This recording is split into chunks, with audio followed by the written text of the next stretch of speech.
I always thought my engagement night would be the happiest evening of my life. The ballroom at the Hyatt Denver glowed in gold light, the air filled with the sound of piano keys and the scent of champagne. Laughter rose and fell around me like soft waves. People clinking glasses offering congratulations, flashing cameras, perfect smiles.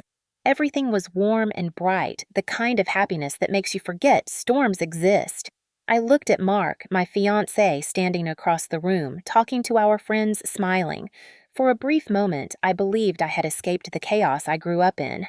But I was wrong. My father, Richard Donovan, sat at a corner table, glass of whiskey in hand, watching me with that same cold measuring stare he used when I was a child.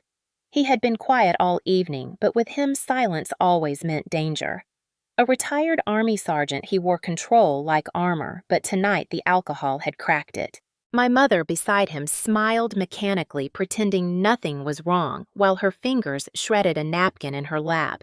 I tried to ignore them. I wanted to believe they wouldn't ruin this for me. The music swelled, and Mark raised his glass for a toast. "To love that outlasts storms," he said.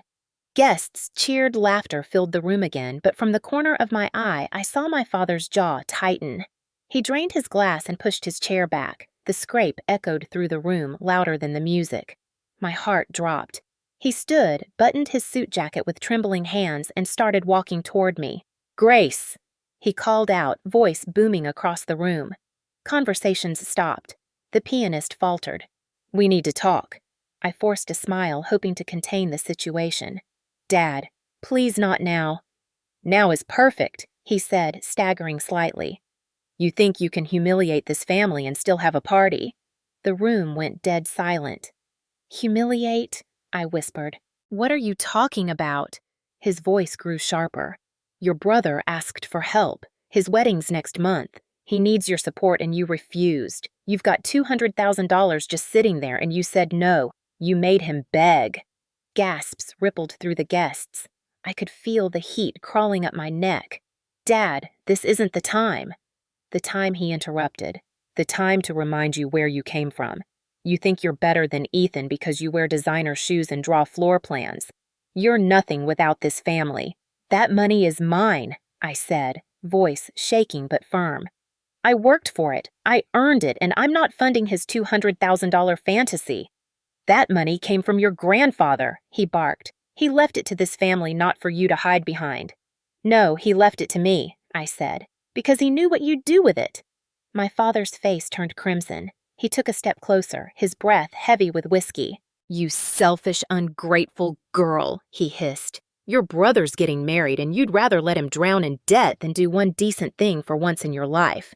I stood my ground. "You've always taken his side, Dad. Always. But I'm done paying for his mistakes." His eyes flared. "What did you just say?" "You heard me," I said, heart pounding. "I'm done." The sound of that last word broke something in him. He moved faster than I could react. The slap came first, sharp, loud, and humiliating. The sting burned my cheek, and the entire ballroom gasped. I stumbled back into the dessert table, knocking over a tray of champagne flutes. Glass shattered around my heels. Before I could steady myself, he shoved me hard in the shoulder. I fell backward, my head striking the edge of the table behind me. The pain was blinding. Someone screamed. I heard Mark shout. Grace guests rushed forward. My mother's voice cracked. "Richard, stop!" But he stood frozen, chest heaving, face twisted in something between rage and shame. I felt warmth on my neck and lifted my hand to find it slick with blood. The shock dulled the pain.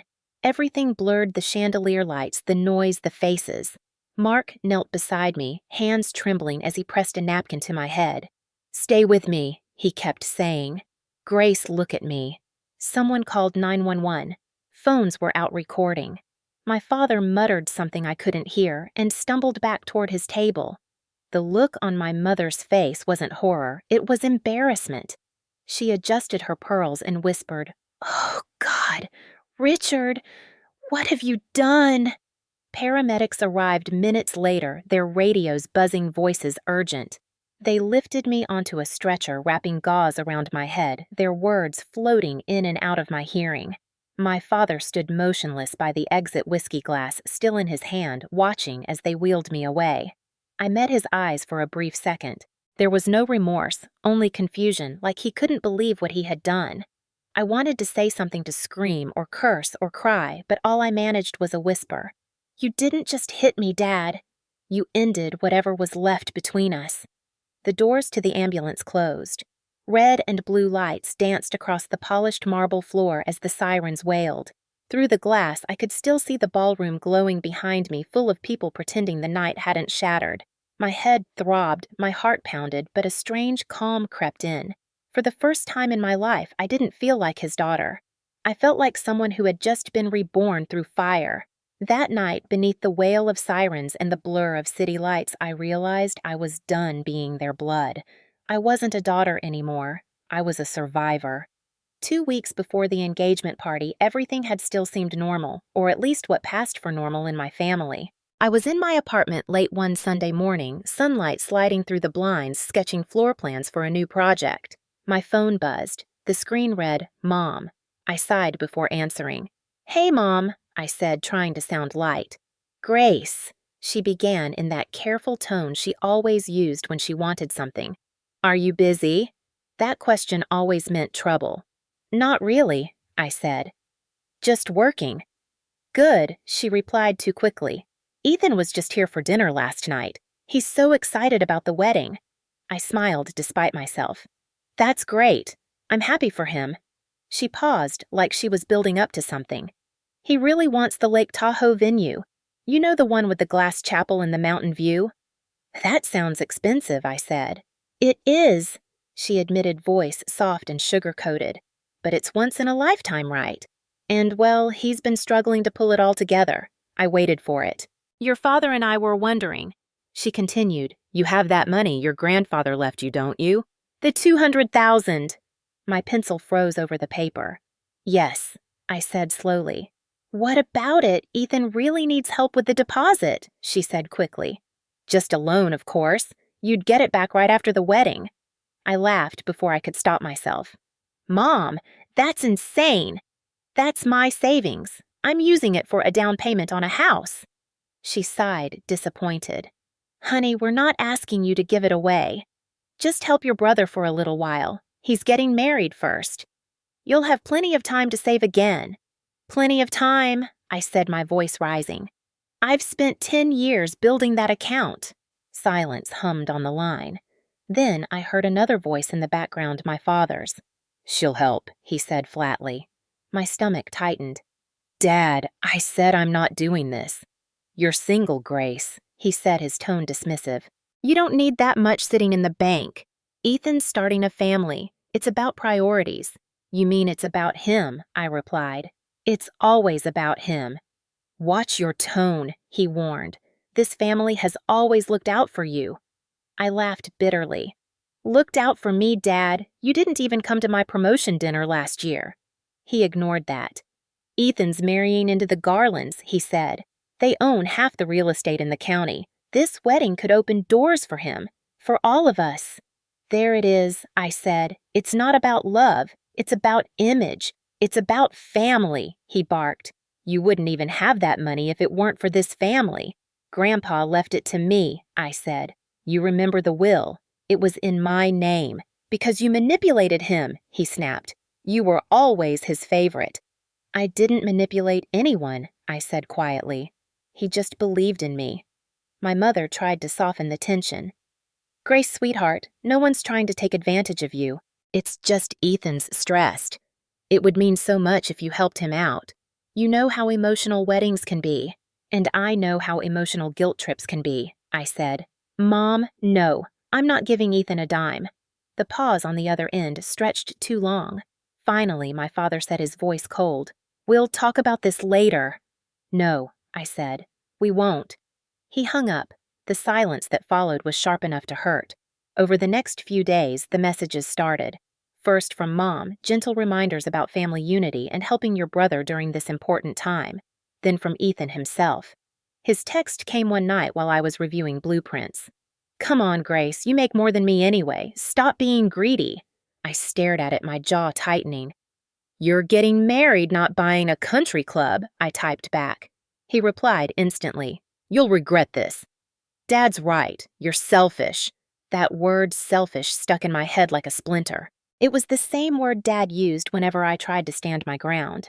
The next morning, I walked into the office early trying to bury myself in work, but I couldn't shake the weight in my chest. By noon, Mom called again. Your father's very disappointed, she said. He says he can't believe you'd let pride come between you and your family. Pride, I said.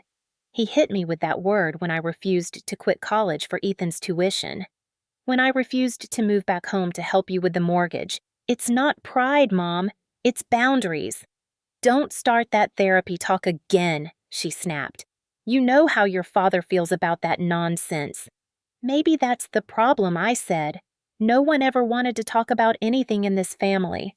We just pretend everything's fine until someone explodes. Her breath hitched. You're being dramatic. No, I'm being honest, I said. And for once, I'm choosing myself. Grace, she said quietly, he's your brother.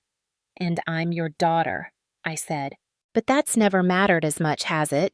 I hung up before she could answer.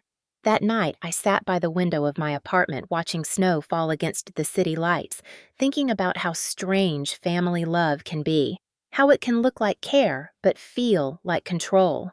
Every time they needed something, they called it help. Every time I said no, I became the villain.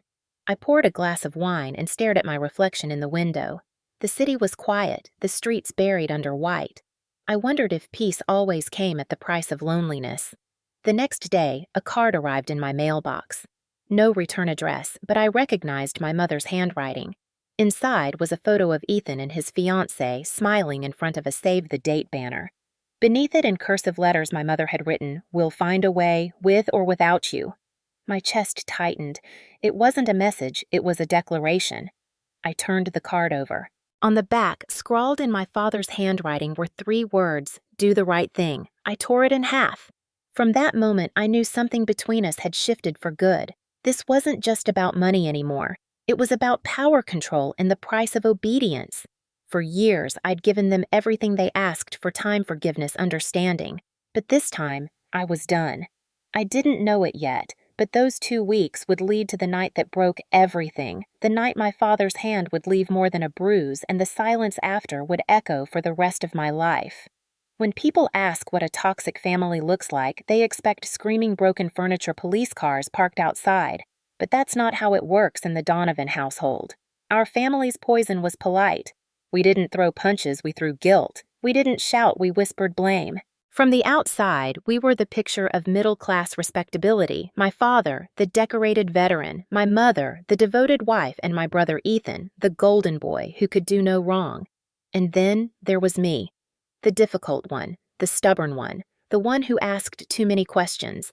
Growing up, it was always Ethan first. If he wanted the last slice of pizza, it was his. If he wrecked his bike, mine was too big for me anyway.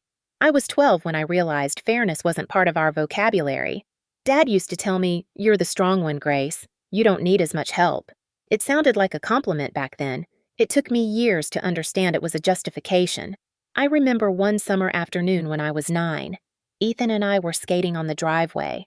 I fell hard and scraped my arm open, blood everywhere. I cried for help and Dad came running, but not to me. He picked up Ethan instead, checking his knees, asking if he was okay. "You should have been watching your brother," he snapped at me. "You're older. Be responsible." I stood there bleeding while he carried Ethan inside. Mom dabbed my arm with a towel after dinner, whispering, "You know how your father gets when he's worried." That was her answer to everything. You know how your father gets. The older I got, the clearer the pattern became. If Ethan failed a class, the teacher was unfair. If I got an A-, I wasn't trying hard enough. If he borrowed money, he was ambitious. If I said no, I was selfish.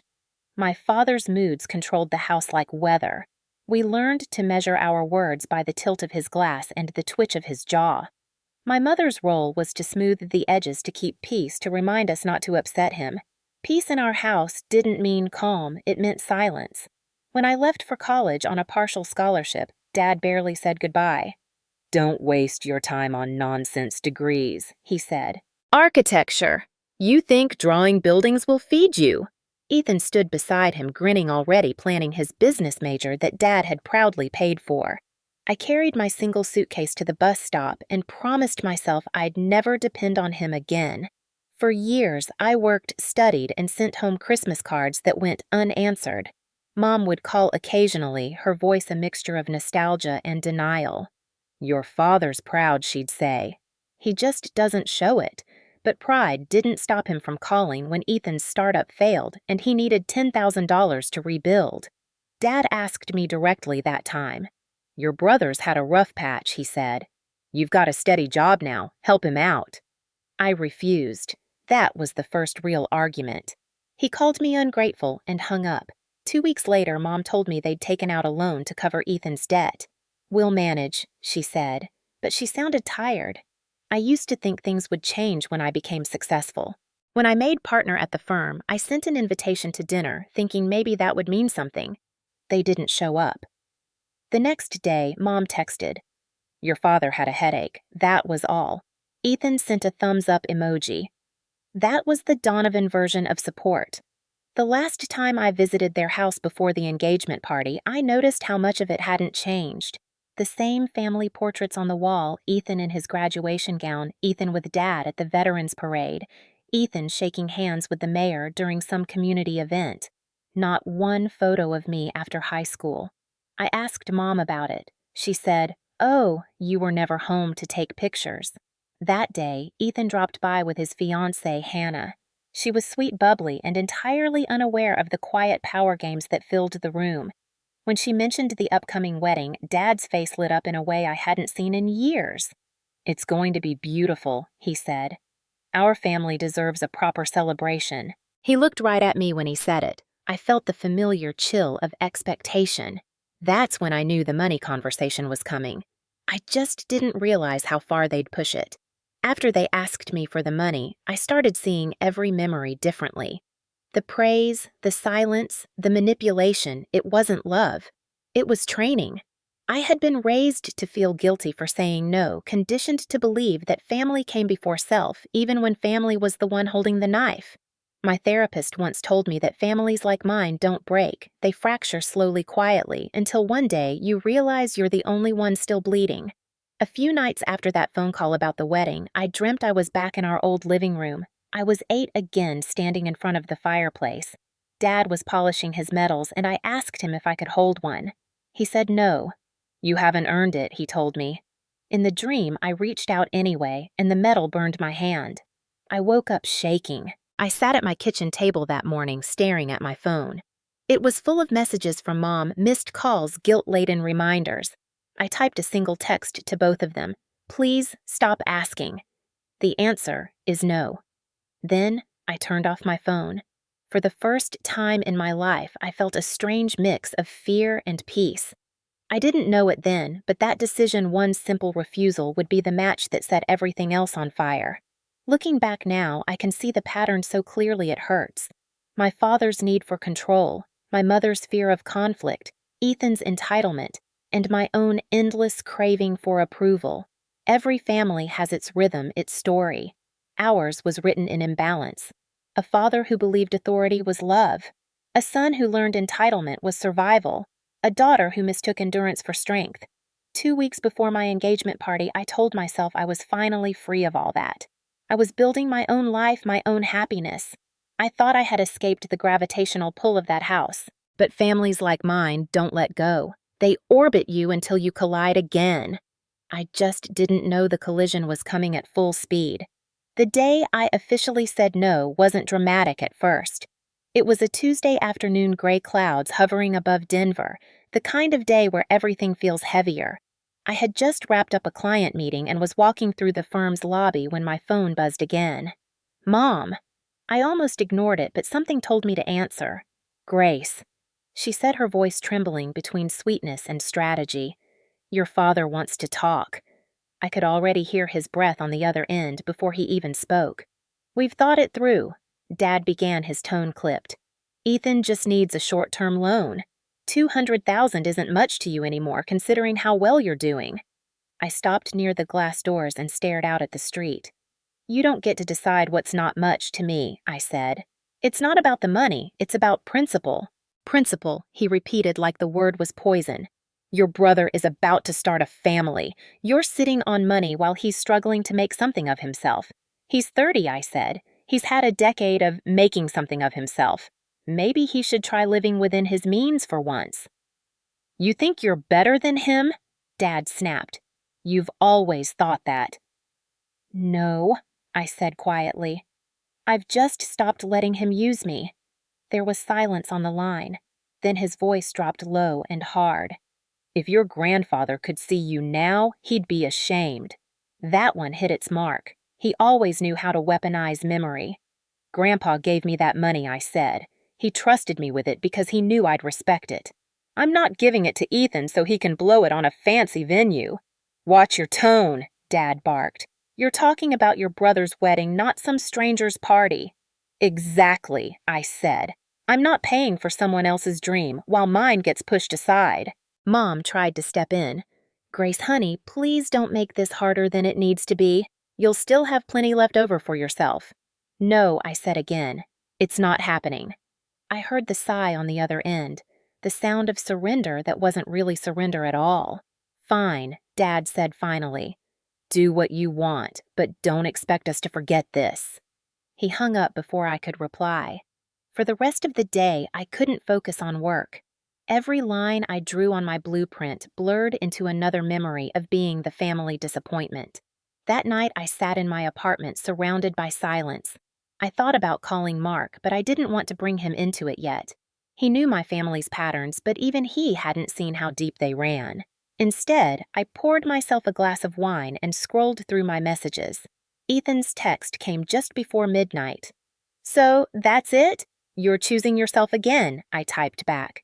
Yes, for once. He replied with 3 words.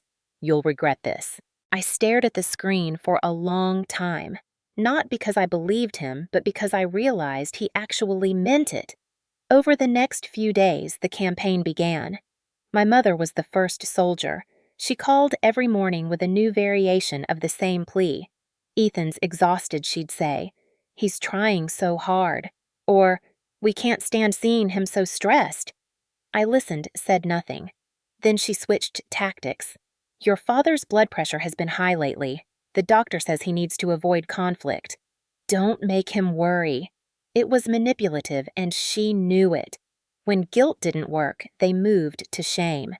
My aunt called from Ohio, pretending to check in, but I could hear Mom feeding her lines in the background. We heard you're having some money disagreements, my aunt said gently. You know family's all you've got, right? Not always, I said and hung up. Then came the smear campaign. Word traveled fast through the extended family group chat. Suddenly, cousins I hadn't spoken to in years were posting subtle quotes about greed and loyalty. Someone even wrote, "Some people forget where they came from." I laughed at the irony. They all forgot I was the only one who'd worked since I was 16. Mark noticed the change in me. One night as we cooked dinner, he said, "You've been quiet." I shrugged. It's just them. Your family again, he asked. What's going on? I told him everything. The calls, the guilt, the threats. He leaned against the counter, frowning. You're not wrong to say no, Grace. You've been carrying their expectations your whole life. They're mad because they can't control you anymore. I nodded, but the knot in my stomach didn't loosen. I know, but I also know my father doesn't let things go. He'll make me pay for this somehow. Mark reached for my hand. Then let him try. You're not a scared kid anymore. A few days later, Mom showed up unannounced. I opened the door to find her standing there with a tin of cookies like it was some peace offering. Can we talk? She asked. I let her in.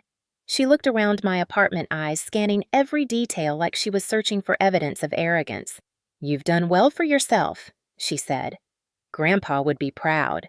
He'd also tell you this isn't your business, I said softly. She smiled, but it didn't reach her eyes.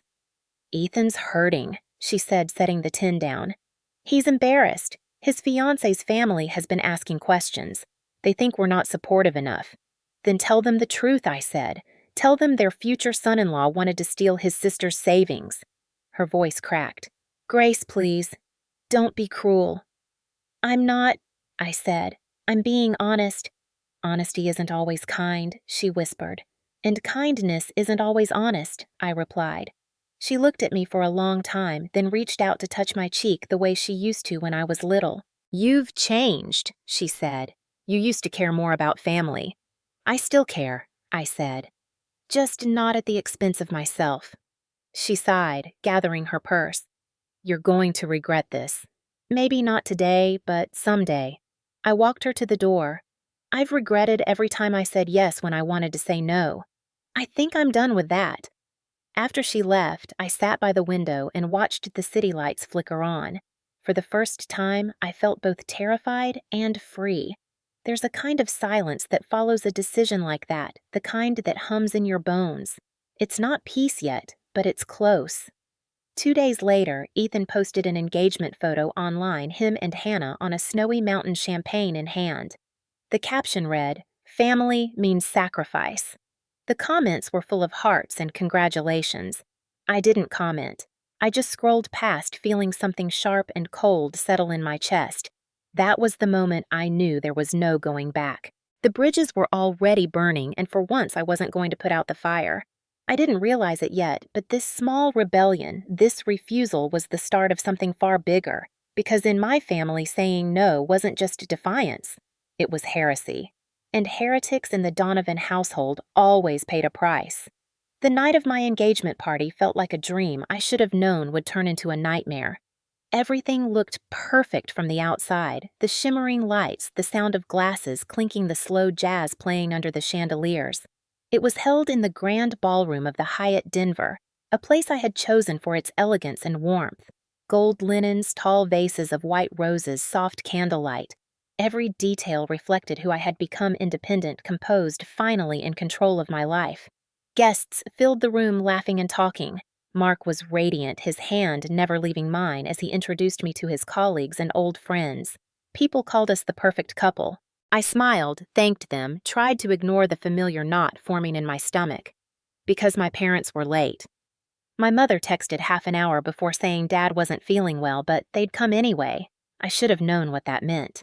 When they finally walked in, I saw the first sign, the way my father's tie was crooked, the faint red in his eyes, the smell of whiskey that reached me even across the room. He had started drinking early. My mother trailed behind him, her lips stretched into that tense hostess smile that only appeared when she was trying to hide embarrassment. I walked over to greet them, determined to stay polite. "Hi, Dad. Mom, I'm glad you made it." My father's eyes scanned the ballroom like he was inspecting troops. "Quite a show," he said, his tone dripping with judgment. "Didn't know architects made this kind of money." I smiled tightly. "It's not about money. It's about celebrating." "Celebrating," he said, "or showing off." My mother stepped in, clutching his arm. "Richard, not now." He shrugged her off and looked around. "Where's your brother?" "He's coming later," I said. "Good," he muttered. "He deserves to see this." I didn't ask what that meant. I just turned and led them to their table, praying he'd stay quiet. For a while, things went smoothly. Guests mingled. Mark gave a heartfelt speech about how we met, how we built each other up. People clapped, some even teared up. I felt myself relax. Maybe, just maybe, the night would go peacefully. Then Ethan arrived. Late as usual, already half drunk. He made his entrance loud enough for everyone to notice, slapping backs, laughing too hard, tossing his jacket onto a chair. When he saw me, he smirked. "Hey, sis. Nice party. Expensive, huh? Guess you're saving all the good stuff for yourself." My stomach tightened. "Ethan, please don't start." He laughed, grabbed a glass of champagne from a waiter's tray. "Just saying. Some of us are planning weddings too, you know," Ethan Mark said, stepping beside me. "Maybe cool it." "Yeah?" Ethan turned his smirk on him. "And you must be the lucky guy." "Congrats, man. You got the prize, the stubborn one with the attitude." Laughter rippled from a few guests who thought it was a joke. I didn't. I saw Dad watching, lips twitching, approving silently of Ethan's jab. I realized then that tonight wasn't an accident. It was coordinated humiliation.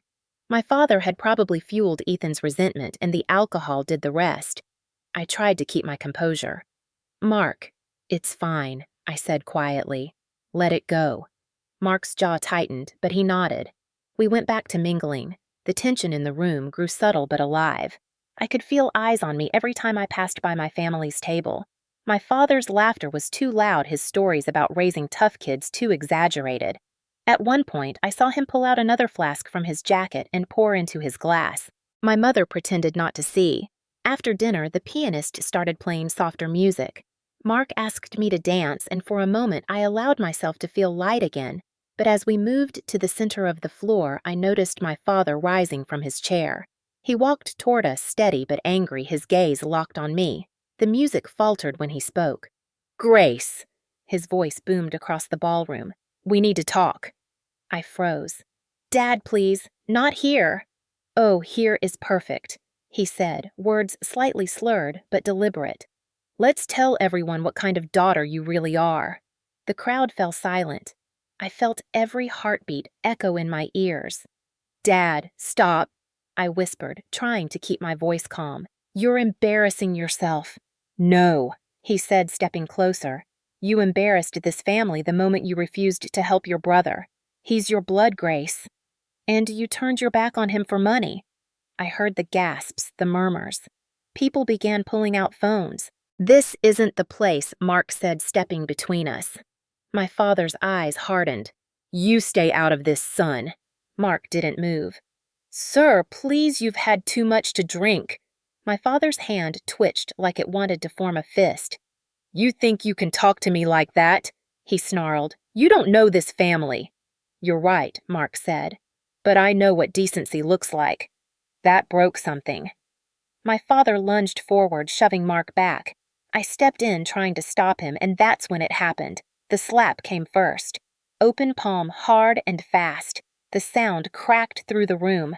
My cheek burned instantly. I heard someone scream. I stumbled backward, hit the edge of the dessert table, and fell against the corner of a champagne stand. Glass shattered. Pain exploded along the side of my head. Everything went white. People rushed forward. "Oh my God!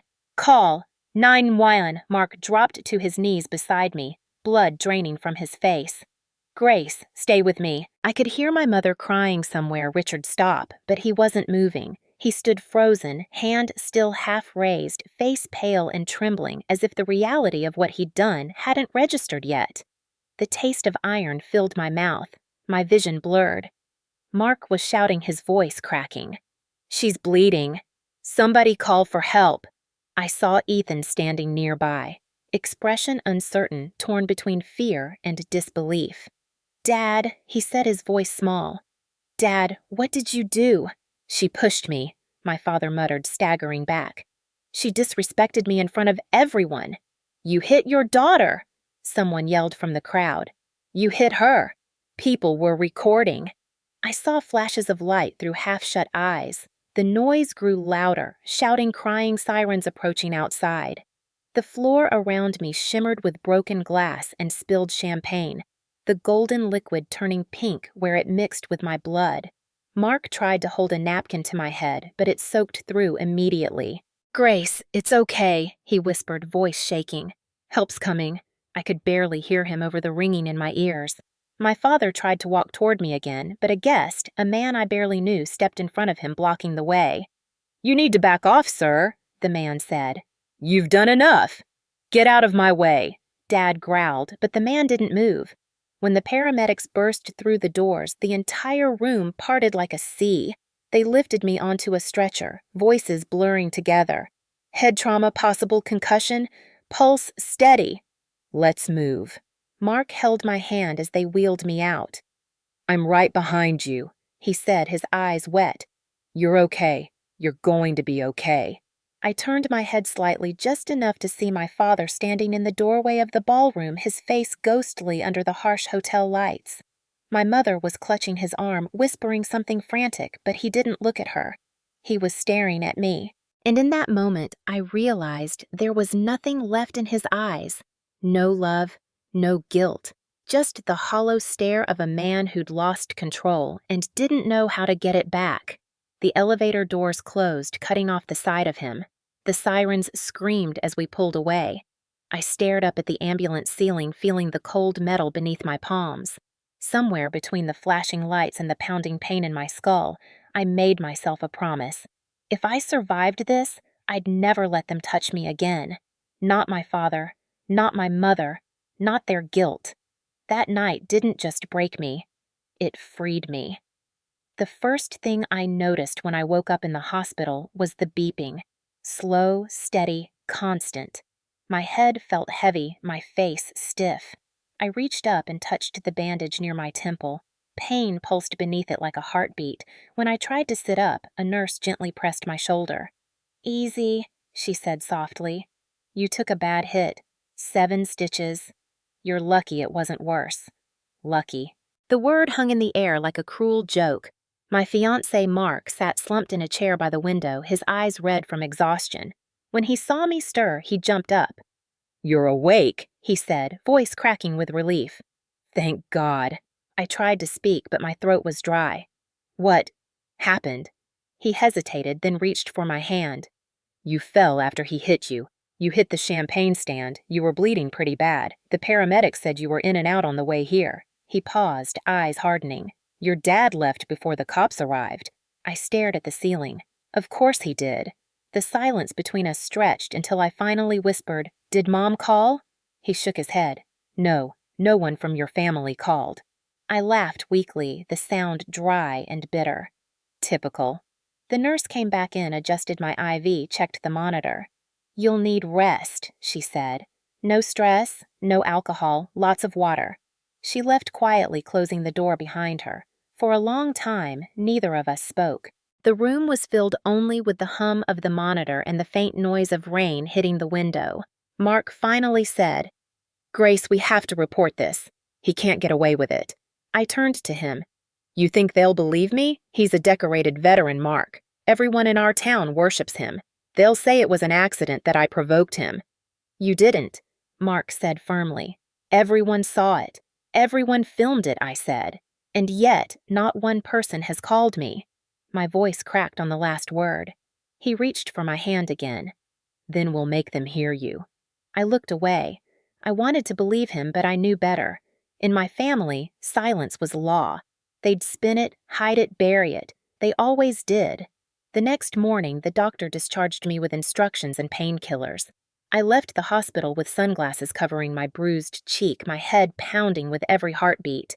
When we got back to my apartment, Mark made me sit on the couch while he brewed coffee. "You shouldn't be alone," he said.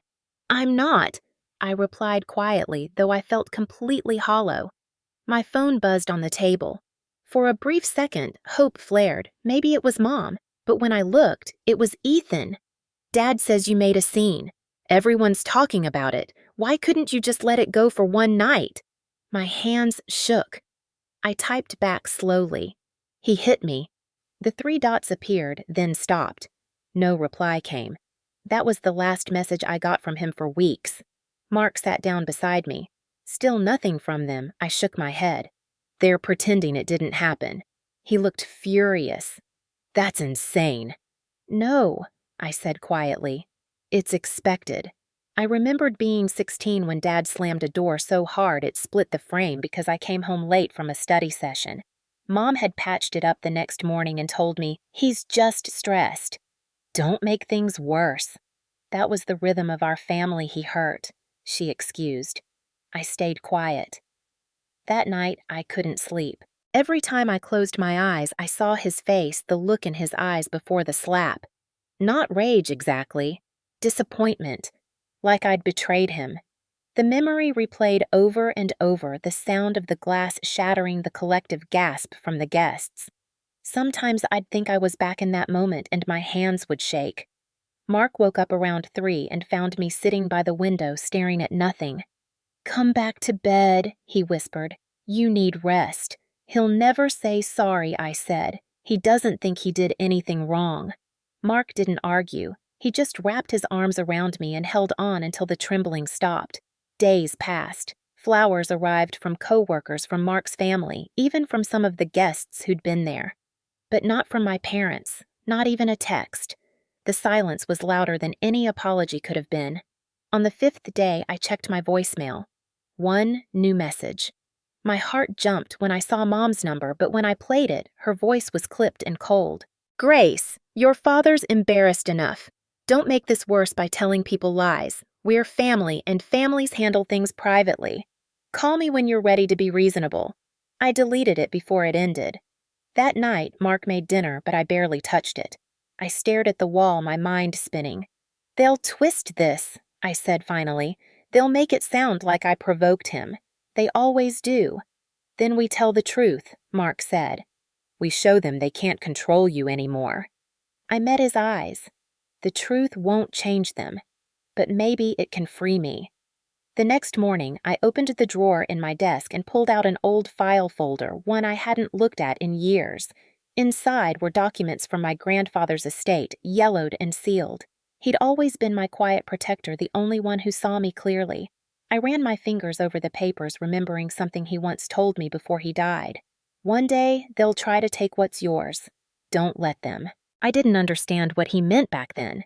Now, I did. Sitting there in my apartment, the city still gray outside, I realized something had shifted inside me. The ache from my injuries was still there, but underneath it a colder strength was forming. They wanted silence, but silence was over.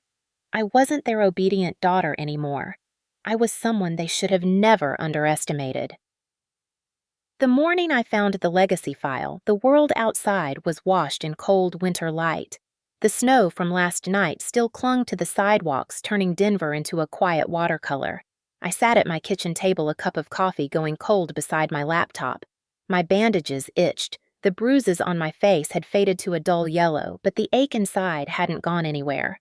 The silence from my parents stretched into its second week. No calls, no apologies, not even curiosity about whether I was healing. That was how they punished me, by pretending I didn't exist. I thought I was used to it, but this time the emptiness felt different.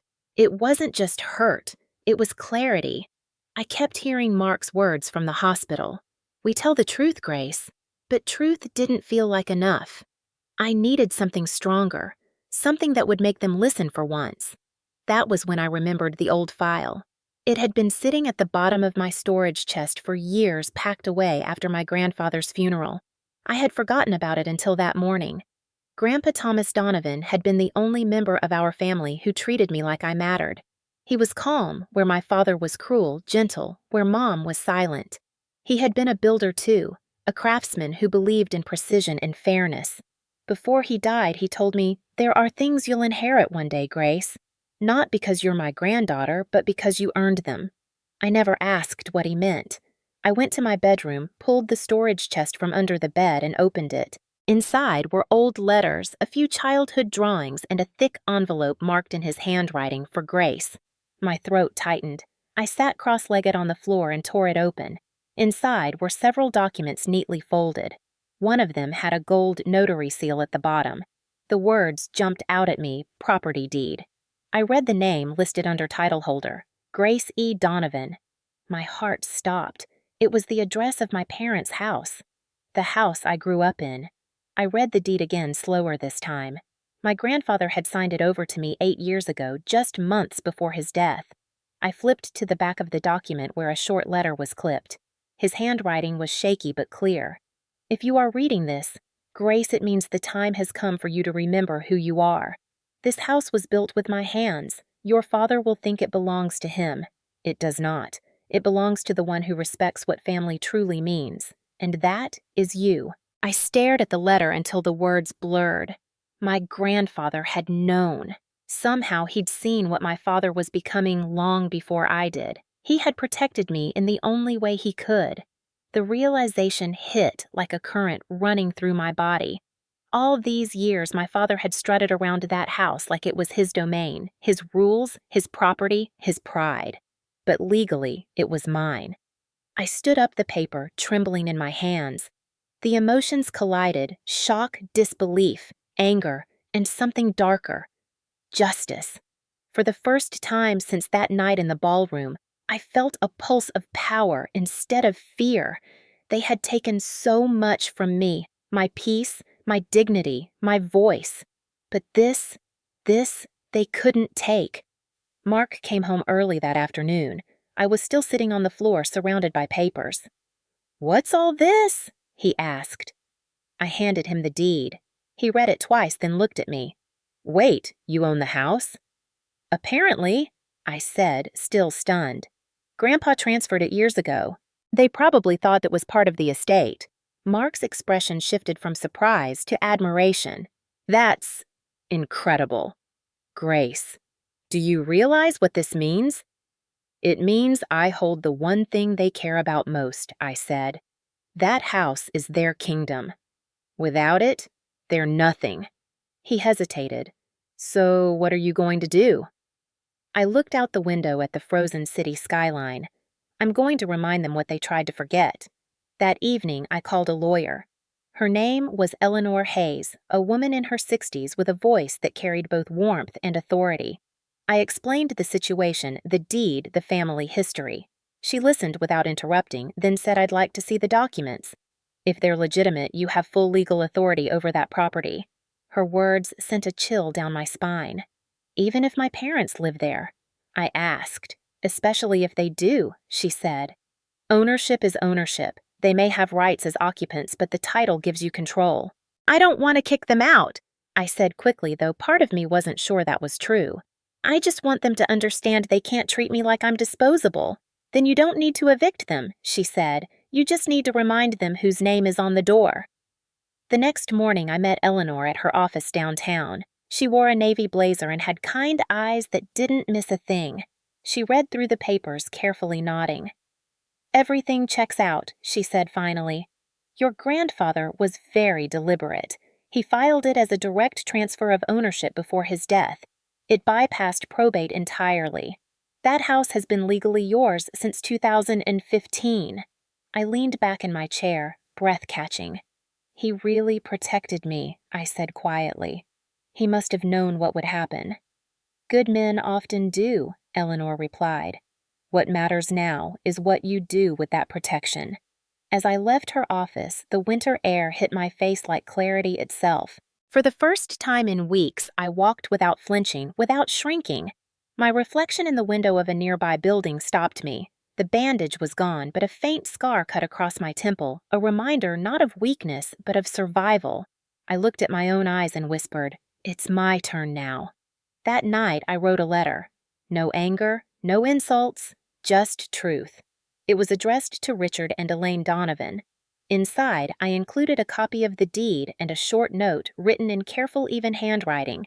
"This is to inform you of an ownership review of the property at 48 Brookside Lane. I thought you should know who the rightful owner is. Love, Grace." I sealed it in a gold envelope, elegant but cold, and sent it by certified mail.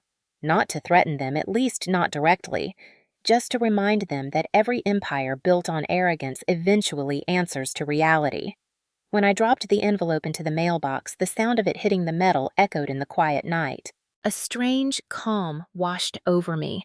For the first time in my life, I didn't feel like a victim. I felt like someone holding the truth in her hands, waiting for the world to catch up. I met with Eleanor again 2 days later in her office on the 12th floor of a downtown building that smelled faintly of coffee and old books. The walls were lined with framed degrees and newspaper clippings about landmark cases she had won. She wasn't the kind of lawyer who intimidated with words. Her strength was silence, the kind that made you want to tell her everything. When she gestured for me to sit, I felt oddly safe, like I had walked into neutral ground after years of walking on glass. I handed her the original documents, the notarized copy of the deed, and the letter my grandfather had written. She took her time reading through every page. When she finally looked up, her eyes were sharp but kind. "Your grandfather knew exactly what he was doing," she said. "He transferred ownership before his death. There's no loophole, no shared title, no conditional trust. The property is entirely yours." The words hit me harder than I expected. Mine. After everything my parents had done to make me feel powerless, that single word felt like armor. "So, if I wanted," I said slowly, "I could sell it." Eleanor nodded. "You could, or you could retain ownership and change the terms of occupancy. You have options." I stared at the documents, my fingers tracing the embossed seal. I don't want revenge, I said, though part of me wasn't sure that was true. I just want them to understand they can't hurt me anymore. Then make your next move deliberate, she said. Not emotional. People like your father controlling personalities feed on reaction. They lose power when you stop responding. I smiled faintly. So stay calm while I pull the ground out from under him, she chuckled. Something like that. She leaned back, studying me. Grace, I've worked with hundreds of families torn apart by inheritance disputes. But this isn't about money, is it? I shook my head. It never is. It's about control. He built his whole identity around being the head of the family. And I think losing control of that house would destroy him. Then perhaps it's time he learned humility, she said. I looked at her, surprised by the quiet ferocity in her voice. He hit his daughter in public, she continued. If there's any justice in this world, the least he can lose is a house. The room went still. I felt a strange surge of emotion, gratitude, anger, relief, all tangled together. I'll think about it, I said finally. But I need to do this carefully. Eleanor nodded. I'll prepare a formal notice of ownership confirmation. It's not a legal threat, just a reminder. Sometimes the quietest reminders are the loudest. As I left her office, snow had started falling again. The air felt lighter, sharper. I walked slowly through the downtown streets, the city buzzing faintly beneath the gray sky. For years, I had been the one walking away from conflict, shrinking to avoid confrontation. Now I felt something else, stillness mixed with certainty. For the first time, I wasn't the one being cornered. I was the one setting the boundaries. That evening, Mark came home to find me sitting at the table, the letter from Eleanor printed neatly in front of me. He read it silently. You're really doing this, he said finally. I nodded. I have to. They've crossed every line there is. Do you think it'll make things worse? Probably, I said. But maybe worse is what needs to happen before better. He exhaled, rubbing the back of his neck. I just don't want this to consume you, Grace. I smiled faintly. It won't. It's not about anger anymore. It's about closure. Then I'm with you, he said. Whatever happens. I reached across the table, squeezed his hand. For the first time since the engagement night, I felt steady, not healed, but grounded. The next morning, Eleanor emailed me the draft of the notice. It was simple, direct, written in her measured legal tone. This correspondence serves to confirm the transfer of ownership for the property located at 48 Brookside Lane, currently registered under the title holder, Ms. Grace E. Donovan, per notarized deed, dated June 17, 2015. There was no threat, no hostility, just fact. The truth printed in black and white. I read it 3 times before replying with one word. Send. When I walked to the mailbox later that afternoon, the air was freezing, but I barely felt it. I sealed the gold envelope, addressed it in my neat handwriting, and slipped it into the slot. The metallic echo of it falling inside felt final. Somewhere deep down, I could almost hear my grandfather's voice, steady and proud. Don't let them take what's yours. That night, I couldn't sleep. I lay awake, staring at the ceiling, imagining their reaction when the letter arrived. I pictured my mother opening it first, her face tightening as she realized what it meant. My father's voice rising, his denial, his outrage. And then, inevitably, the silence, the stunned kind that follows when power shifts and there's nothing left to say. Around 2 a.m., I got out of bed and stood by the window, watching the city lights flicker like distant stars. Mark stirred behind me, half asleep. You okay? He mumbled. Yeah, I whispered, for the first time in a long time. The street below was empty, blanketed in snow. Everything looked untouched, like the world had pressed reset. And in that quiet, I realized what I wanted most wasn't revenge, it was freedom. Freedom from the fear, from the manipulation, from the endless cycle of being the daughter who never measured up. As the first light of dawn crept over the city, I whispered to myself, they wanted silence. I'll give them silence, but mine will mean something. The letter arrived at my parents' house 3 days later. I knew because my mother called at exactly 8:13 a.m., her voice trembling that familiar edge between panic and rage. "Grace, what is this?" she demanded. "We just got some ridiculous letter about the house, something about an ownership review. Tell me this is a mistake." I sipped my coffee, watching the snow melt on the balcony railing. "It's not a mistake, Mom. It's just a confirmation of ownership. The house belongs to me." Silence stretched through the phone, heavy and disbelieving. "That's absurd," she said finally. "Your father built this home with his own hands. You can't just— Actually," I interrupted, calm and deliberate. "Grandpa built it, and he transferred it to me before he died. I have the deed signed and notarized. You can check with the county office if you don't believe me." I heard her breath hitch like someone who'd just seen the floor disappear beneath her feet. "You wouldn't do this to us," she said, voice cracking.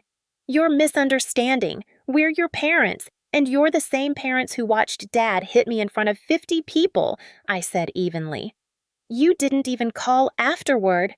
"Grace," she whispered. "Your father was drunk. He's ashamed." "No," I said coldly. "He's silent. Shame requires conscience." For a moment, all I could hear was her breathing, quick and shaky. Then the mask slipped and her tone turned sharp. "You think you can punish us with this little stunt?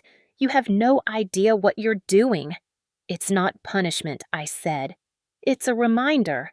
I hung up before she could answer. My hands trembled slightly, but it wasn't fear. This time, it was adrenaline, the kind that comes when you finally stop running.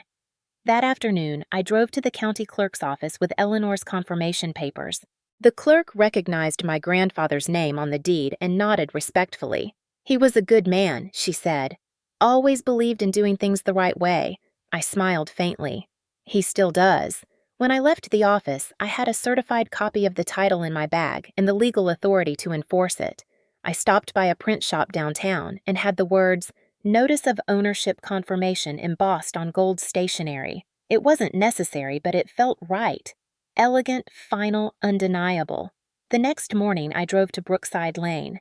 The closer I got, the heavier the air felt, thick with ghosts of childhood. Every turn brought back memories, the smell of cedar from the porch, the creak of the old swing where I used to sit after school, the echo of my father's voice calling orders like a drill sergeant. When I parked outside, the house looked smaller than I remembered. The shutters needed painting, the lawn was patchy, but it still had that same smug familiarity. It wasn't home anymore. It was history, and I was about to rewrite it. My mother opened the door before I even knocked. She looked tired, her hair unkempt, her eyes red. "You came to gloat?" she asked bitterly. "No," I said. "I came to deliver this." I handed her the gold envelope. Her hands shook as she took it. My father appeared in the hallway behind her, his expression stone. "What's this nonsense?" he barked. "It's not nonsense," I said. "It's legal."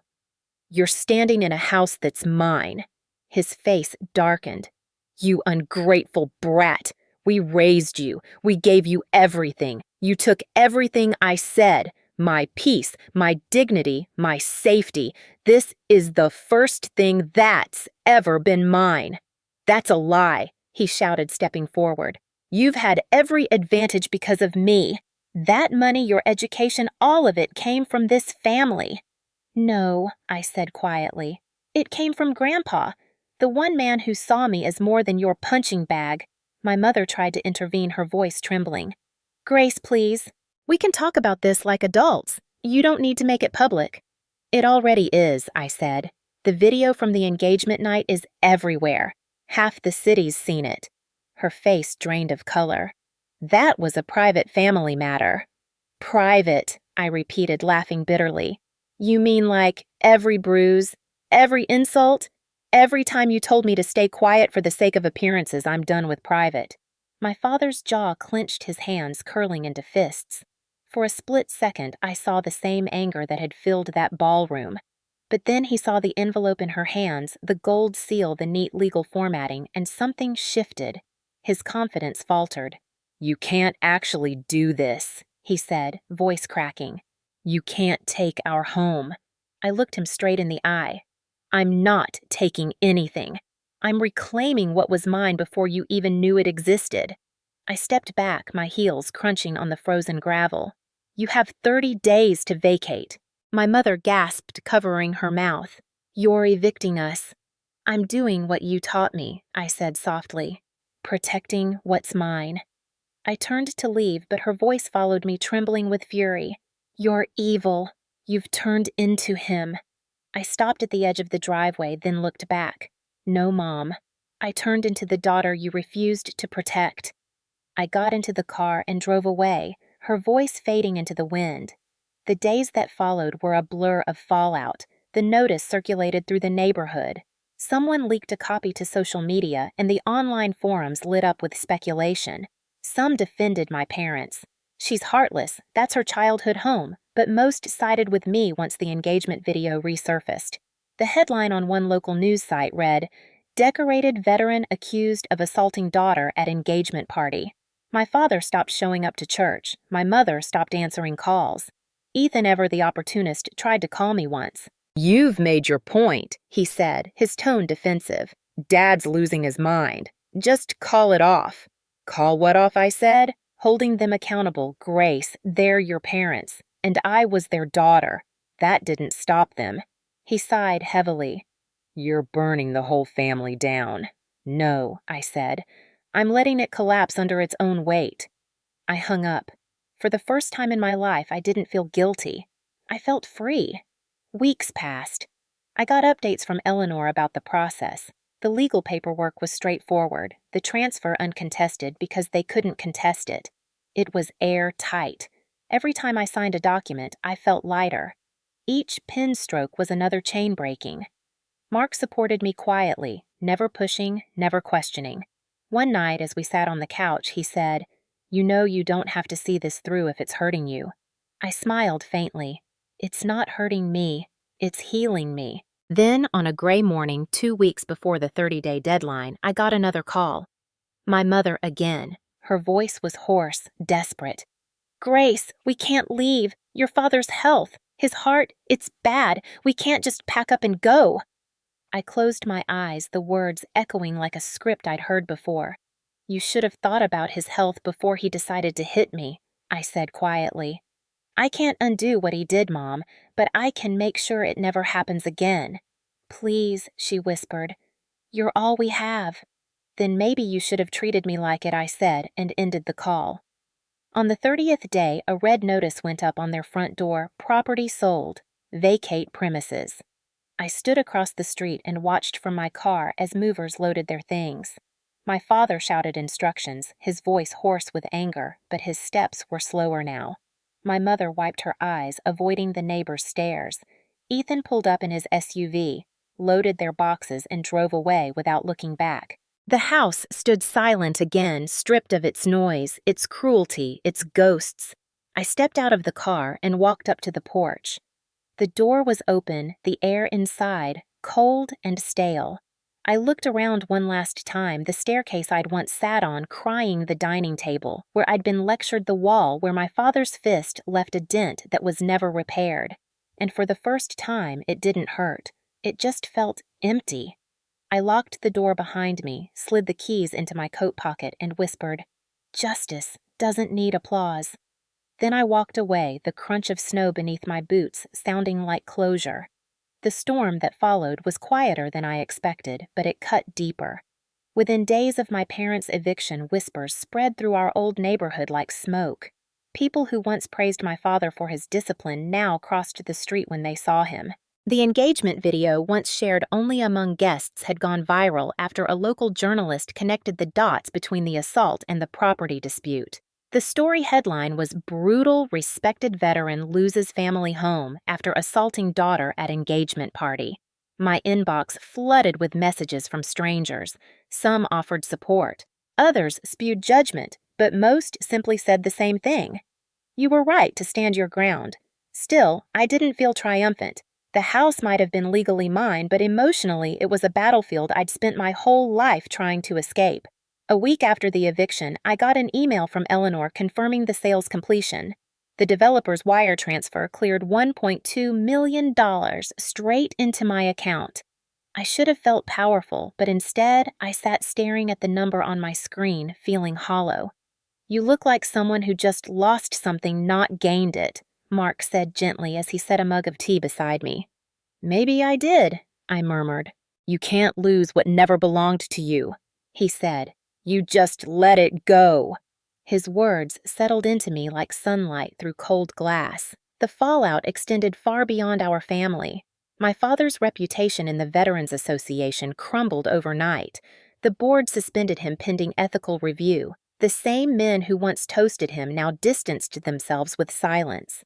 My mother tried to maintain her usual facade, posting pictures of homemade meals and family love quotes on Facebook as if nothing had happened, but the comments told another story. You should be ashamed. Protecting abusers isn't love. She deleted her account 2 days later. Ethan called me once, his tone different this time, tired, almost broken. You've ruined everything, he said, but there was no real anger left in his voice, only confusion. They've lost their friends, their home. Dad's heart's acting up again. He keeps saying you destroyed him. I sat quietly listening to the wind hum through the line. He destroyed himself, Ethan. I just stopped covering for him. He was drunk that night, he said weakly, as if that excused anything. He's always been drunk, I replied.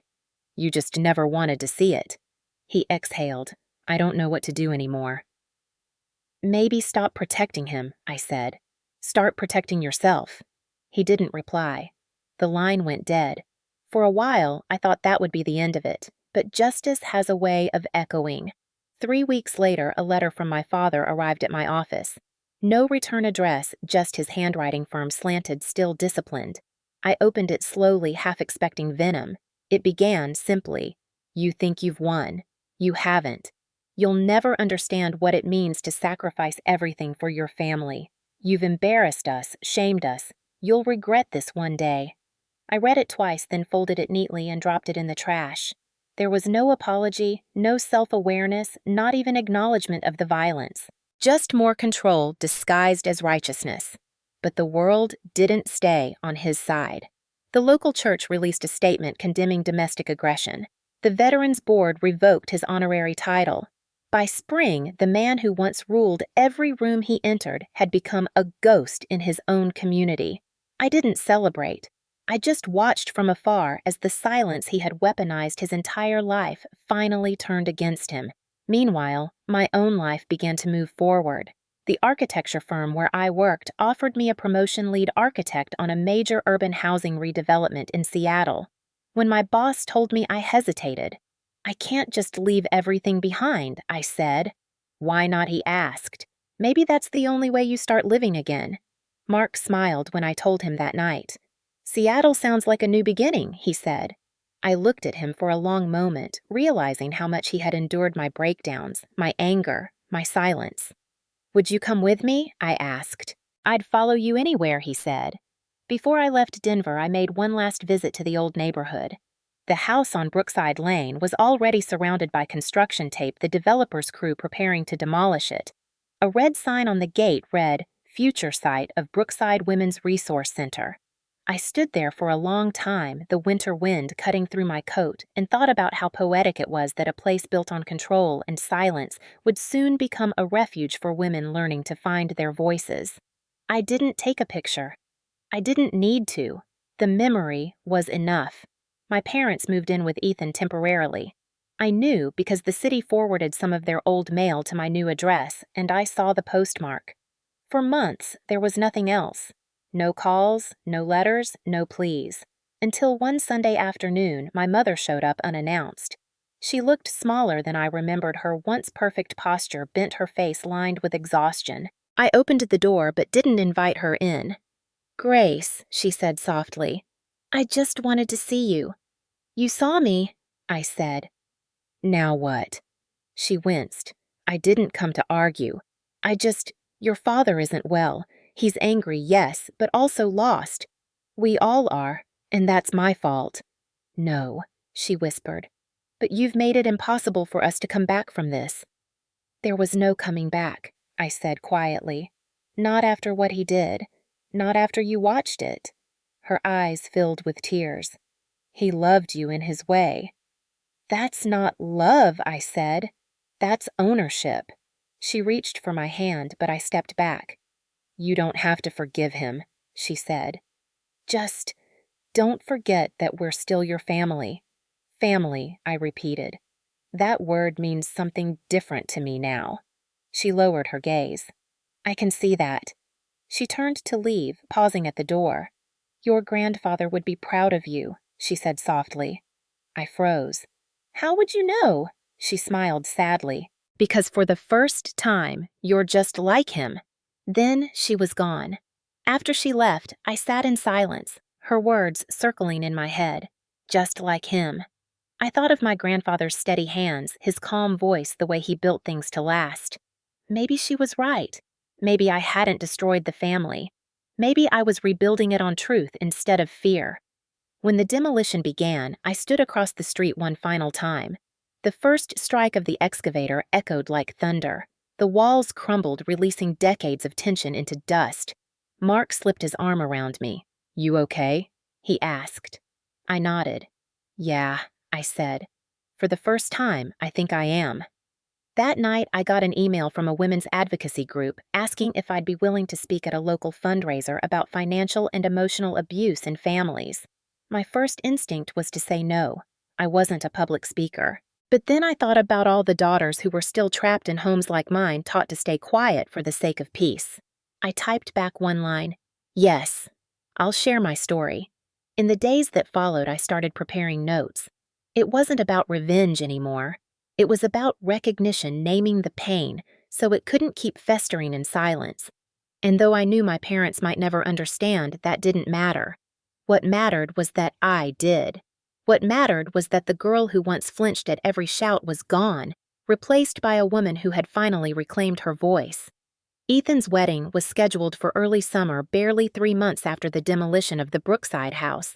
I hadn't planned to attend, not after everything that had happened, but then a gold-trimmed invitation arrived in the mail with my name written in my mother's handwriting. There was a note inside, short and hesitant. We would like to see you. Please, Grace. For family. I stared at it for a long time, torn between fury and exhaustion. It wasn't guilt that made me go, it was curiosity. I wanted to see what family meant to them now that the walls of their kingdom had turned to dust. The venue was an upscale vineyard in northern Colorado, all manicured lawns and white tents under a pale blue sky. I arrived late wearing a tailored white pantsuit instead of a dress. I wanted to look like myself, not a daughter, not a victim, but a woman who had survived her own bloodline. Mark came with me, his hand steady on my back as we walked toward the ceremony area. People turned as we passed. Some recognized me from the engagement video. Others whispered unsure. I didn't care. I had already lived through the worst public humiliation imaginable. Nothing these people could think or say would hurt me now. When I saw my parents, they were standing near the front rows. My father had lost weight, his shoulders slumped, the confident swagger gone. My mother wore a soft lavender dress and her usual strained smile. When she saw me, her expression faltered. I gave a polite nod. No warmth, no hatred, just acknowledgement. Ethan stood at the altar, adjusting his tie, looking every bit the groom he'd always imagined himself to be. Perfect. Suit, perfect smile, perfect sense of entitlement. His fiancée, Claire, was beautiful in that manicured way my family adored, polite, slim, untested by hardship. I wondered if she had any idea what she was marrying into. The ceremony began, and for a while I simply observed. The vows, the laughter, the endless photos. It all looked so pristine, so rehearsed, like a glossy brochure for a life built on denial. My parents played their parts flawlessly, smiling for pictures, pretending none of the past year had happened. When the officiant pronounced Ethan and Claire husband and wife, the guests clapped and cheered. My father looked proud again, as if redemption could be found in a successful wedding. The reception was held in a glass pavilion overlooking the vineyard. The air was warm, filled with the scent of wine and roses. Mark and I sat at a table near the edge, far enough from the family crowd to breathe. We watched as my parents moved from guest to guest, performing their version of grace. You okay, Mark asked quietly. I'm fine, I said, and I meant it. I wasn't here for closure. I was here for clarity.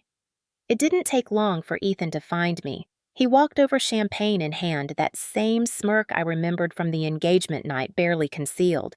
"Well, he said you actually showed up. I wasn't sure you would." "Consider it a courtesy," I replied. "You look different," he said, his eyes flicking to the faint scar near my temple. "Guess life's been good since you burned everything down?" "Life's been honest," I said. "That's better than good." He chuckled. "Still dramatic, huh? You could have handled things differently, Grace. You didn't have to make it public." "Dad, don't," I said sharply. "Don't say his name like I owe him something." He raised his hands in mock surrender. "Relax. It's your big moral crusade, not mine." "I just came to celebrate." I leaned in slightly, my voice low. "Ethan, you're standing on the ashes of everything they built on lies. Celebrate while you can. The ground under your feet isn't as solid as you think." His smirk faltered for the first time. "What's that supposed to mean?" "It means you should ask Mom where she's living next month," I said, then smiled and walked away. Mark watched me return, eyebrows raised. "That went well," he said dryly. "It went honestly," I replied. "That's a first for this family." Dinner was served and the toasts began. My mother stood up first, voice trembling as she talked about love, unity, and forgiveness. I listened, each word striking me like a stone. "Family," she said, looking directly at me, "is about finding our way back to each other." The guests clapped politely. My father rose next, slower than before, gripping the microphone like it was the only thing holding him upright. "I'm not much for speeches," he began, and I almost laughed out loud at the understatement. "But I want to say something about second chances. A man makes mistakes, but family forgives." His gaze found me then, heavy searching. The room seemed to fade. Sometimes pride gets in the way of love. But at the end of the day, blood is blood. It took everything in me not to stand up right then. Instead, I let the silence stretch until the applause faded. Then I stood. If blood is all that matters, I said, my voice clear across the microphone, then maybe that's why people bleed so easily in this family.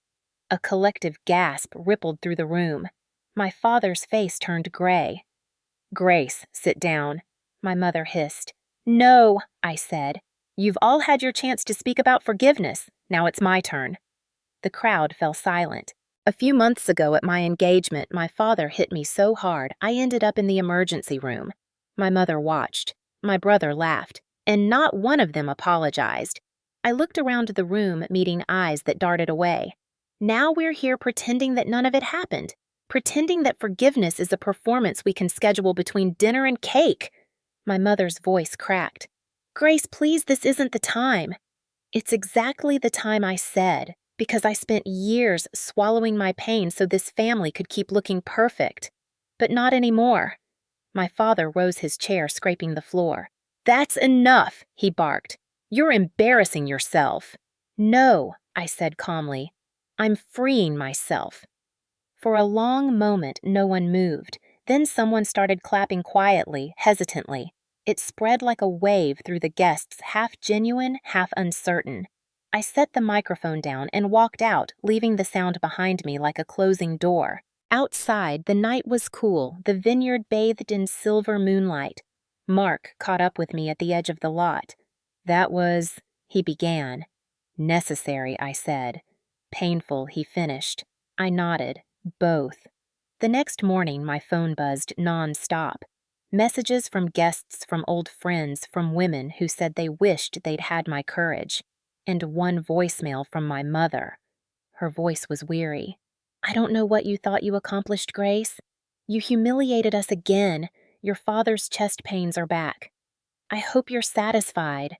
I deleted it without listening to the rest. The day after that, a journalist reached out for a follow-up interview. I declined. I didn't want headlines. I wanted peace. 2 weeks later, I got a call from the developer. The new community center was finished ahead of schedule.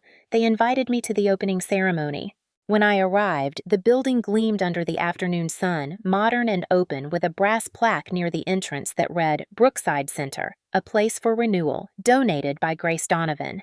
I ran my fingers over the engraving, feeling the metal cool against my skin. The ghosts of that house were gone, replaced by laughter by possibility.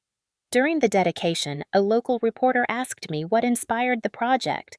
I smiled, looking at the children playing near the courtyard fountain. Pain, I said simply, and the belief that even pain can build something better if you stop letting it own you. As the crowd applauded, I caught sight of a woman standing by the fence. My mother. She didn't come closer, didn't say a word, just watched. For once, there was no anger in her eyes, only resignation, and maybe, deep beneath it, something like pride. I turned away before she could see my tears. Later, driving home with Mark, the sunset blazed over the mountains, painting the sky in gold and rose. He reached for my hand. "So what now?" he asked. I looked out the window, watching the world blur into light. "Now," I said, "I start building again, this time on my own terms." The official eviction date came with an odd kind of silence. There were no reporters, no neighbors peeking through blinds, no dramatic confrontations, just a dull, overcast sky and a faint drizzle that made everything feel heavier. I had promised myself I wouldn't go, that I'd let the court officers handle it, but that morning, something inside me shifted. I needed to see it end, to see that chapter of my life physically close. So I drove to Brookside Lane one last time. The road looked different now, stripped of the comfort I once imagined it held. When I turned the corner, I saw a white moving truck parked in front of the house. My father stood on the porch, arms crossed, wearing his old army jacket, while my mother supervised a pair of movers carrying boxes. Her face was pale, her expression vacant. It was the same look she wore at my engagement, detached, almost robotic. I parked across the street and watched. No one noticed me at first. The court officer was polite, efficient, reading out the final terms of vacating possession. "You have until 5 p.m. to clear all belongings," he said. My father grunted in response, his pride holding the last remnants of defiance. When he turned, he finally saw me standing by the car. For a brief second, I thought he'd shout, maybe curse, but he just stared. The rage that once filled his eyes was gone. What replaced it was something far more haunting: defeat. My mother saw me next. She froze, clutching the edge of a cardboard box. For a moment, we just looked at each other across the wet pavement. No words, no tears. Just the raw space between two people who shared blood but no longer shared a bond. I crossed the street slowly, the rain beginning to thicken. "You don't need to be here," my father said, his voice low but steady. "Neither do you," I replied. "Yet here we are." He gave a bitter laugh. "You think this makes you strong? Taking everything from your family." "No," I said. "It makes me free." My mother stepped closer, her voice trembling. "We built our lives here, Grace. Every memory, every piece of who we are, every bruise, every silence I interrupted. Don't romanticize what this place really was." Her face crumpled. "You're not heartless," she whispered. "I know you. You knew the version of me that let you hurt her," I said softly. "She's gone." The movers kept working unaffected by the emotional wreckage around them. The rain turned to steady sheets soaking through my coat, but I didn't move. My father finally sighed, his shoulders sagging. "We gave you life," he muttered. "And you gave me pain," I said. "Now we're even." He didn't look at me again. He just turned, picked up a box, and carried it to the truck. My mother lingered. "If your grandfather could see this," she said, "he'd be heartbroken." "No," I said. "He'd be proud. He built this house to protect me." "You turned it into a weapon. I'm just restoring balance." She looked away, blinking fast like she might cry, but refused to let herself. "You really think this is justice?" "It's not justice," I said. "It's closure." By noon, the last of their belongings were loaded. The officer handed me a signed document confirming the transfer of possession. My father refused to take my hand, refused to say anything more. When they climbed into the truck, my mother turned one last time. "You'll miss us one day," she said. "You'll realize family is all that matters." I met her gaze, calm and steady. "If family is all that matters," I said, "then maybe you should have protected yours." The truck pulled away, tires splashing through puddles, leaving only an empty driveway and the echo of silence. I walked to the porch, the same porch where I'd once sat as a child watching my grandfather sand the wood railings. The house looked smaller now, stripped of illusion. The walls were bare, the air inside cold. I stepped into the living room and inhaled the faint scent of cedar that still lingered. The sunlight filtered through the cracked blinds, painting thin golden lines across the hardwood floor. It didn't feel like home. It felt like a tomb that had finally been emptied. Mark arrived a few minutes later, carrying 2 thermoses of coffee. He handed me one and looked around quietly. "So this is it?" he asked. "This is it," I said. He studied my face. "You okay?" I took a sip of the coffee, letting the warmth settle through me. "Yeah," I said after a moment. "For the first time, I think I am." We stood there for a while, listening to the rain against the windows. Then I took the keys from my pocket, turned the lock one final time, and handed them to the real estate agent waiting outside. "Justice doesn't need applause," I murmured. As we walked away, I glanced back at the house one last time.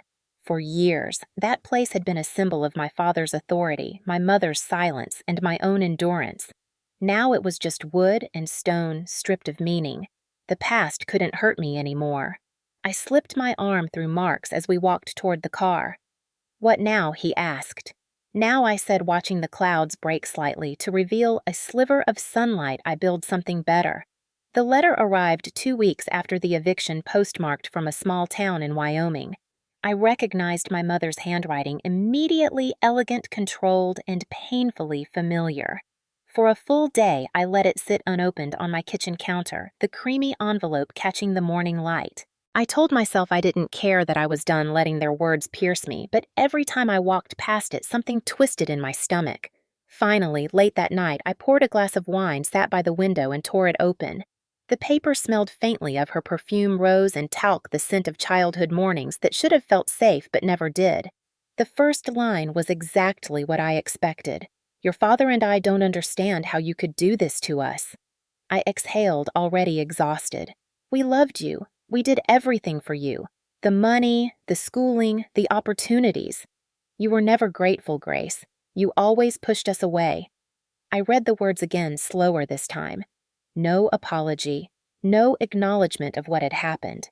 Just guilt dressed up as love. "Your father's health is worse since the move. He's lost weight, barely sleeps. Sometimes he clutches his chest, says he sees your face when he closes his eyes. Is that what you wanted?